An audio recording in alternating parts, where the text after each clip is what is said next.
સંજેલી પંચાયત દ્વારા ભોગડું ફોકી એલાન કર્યું। સંજેલી પંચાયત દ્વારા વોર્નિંગ કરાઈ પશુ માલિકોએ 7 દિવસમાં પોતાના પશુ બાંધી દેવા, નહીં તો 7 દિવસ બાદ રખડતા તમામ ઢોરોને પાંજરાપોળમાં ધકેલી દેવામાં આવશે।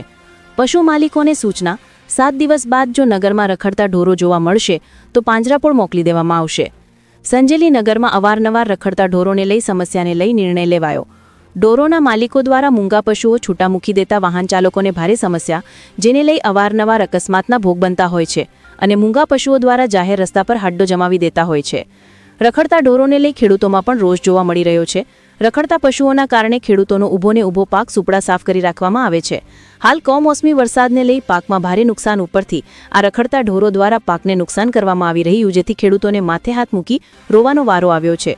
રખડતા ઢોરોના માલિકોને સૂચના, તાત્કાલિક પોતાના ઢોરને બાંધી દેવામાં આવે, નહીં તો 7 દિવસની અંદર રખડતા ઢોરો પાંજરાપોળમાં મોકલી આપવામાં આવશે, તેમ ગ્રામ પંચાયતે એલાન કર્યું। Bureau chief Sanjay Jaiswal, Mahisagar. 7 દિવસ સુધીની તમને છુટ્ટી આપવામાં આવશે અને 7 દિવસ પછી કોઈ પણ પશુ છૂટા રહેશે તો પાંજરાપોળમાં મોકલી આપવામાં આવશે। ત્યારબાદ કોઈએ પણ 7 દિવસ પછી કોઈ ઢોર છૂટા રાખવાના નથી।